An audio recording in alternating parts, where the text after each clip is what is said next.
Good morning, viewers. Today is Wednesday, March 6, 2024, and as of right now, I got some updates to go along with the Kia.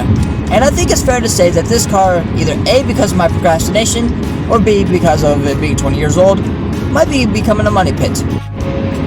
As you guys know, I currently work 3 jobs. In fact, I am currently commuting to one of them up in Twinsburg, Ohio. With this car being my work vehicle and the fact that I don't care about it as much as you might think, I don't like to replace things on this car unless it's absolutely necessary.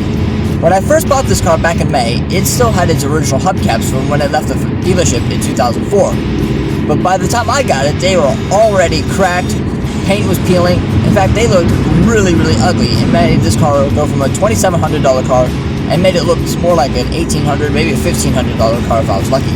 The only advantage I had is the car drove extremely well despite needing a wheel bearing. Or so I thought, because when I found out that the hubcaps needed to be unbolted off with lug nuts in order for me to change them, I took the car to NTB to get that done, and I found out that the tires on the car when I first bought it were in fact almost 12 years old.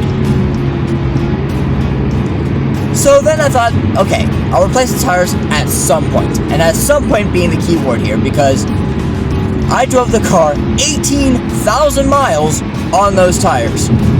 How I managed to get 18,000 miles on 12-year-old tires is mind-boggling, because I drove this car to Washington, D.C., I drove it to Pennsylvania, I drove it to Michigan on those tires, and the car proved pretty much faultless on either one of those trips.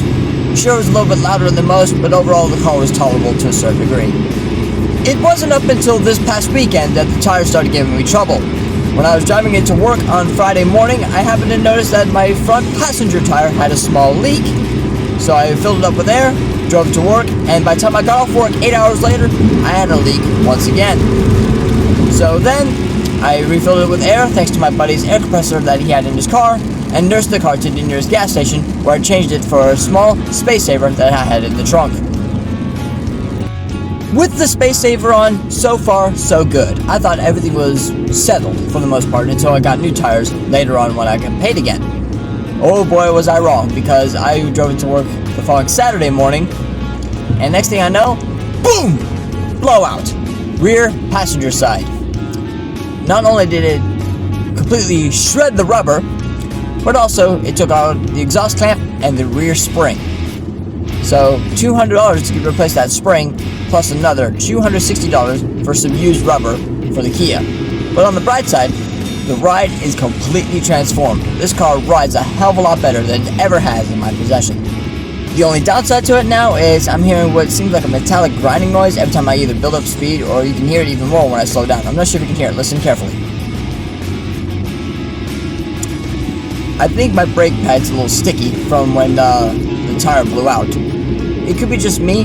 Maybe it's just something that developed over time. I mean, these could be the original brake pads from 20 years ago. I don't know, because when the spark plugs went bad, they were the original ones from 20 years ago too. So it wouldn't surprise me if these are the original brake pads. But even so, how does a brake pad even last 20 years? Which is something that would surprise me if it has lasted 20 years. When I took this Kia into the tire shop that I got these used tires from, I was not expecting a whole lot. I honestly was not expecting the best tires out there. And in fact, these tires are not the standard size. They're just a little bit narrower than the standard size would have you believe. But even so, this car actually rides and handles a lot better and actually gets better gas mileage. So I guess that's a win-win situation, I suppose. The only downside to that is it is the wrong size, so I don't know if the payload capacity in this car has been reduced. Now that is one beautiful Bentley up ahead.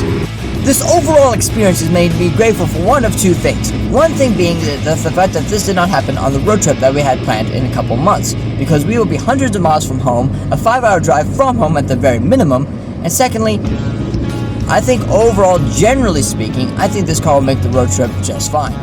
The second thing I'm most grateful for is the fact that in my review of this car, I told you guys that this car feels a little bit old-fashioned, and that was its biggest strength here. Because this car was actually relatively easy to fix once all said and done. Because if this was, let's say, a brand new Kia K5, it will probably still be in the shop even to this day. But as it's an older car, it's a much easier car to work on, and overall it took the shop guys roughly 4 hours to sort out everything, and that is with a shop filled with other cars belonging to other motorists. This fucking dingleberry of an 18-wheeler decided to fucking pull out right in front of me when there are literally no cars behind me. Welcome to Ohio, where 45 degrees is a heat wave. Or if you don't like the weather, just wait a day or two. As you can see, it is snowing quite a bit up here in Macedonia, Ohio. But at least it gives me one thing to look forward to this weekend. We're supposed to be 62 degrees and sunny. How Ohio does it, I have no idea.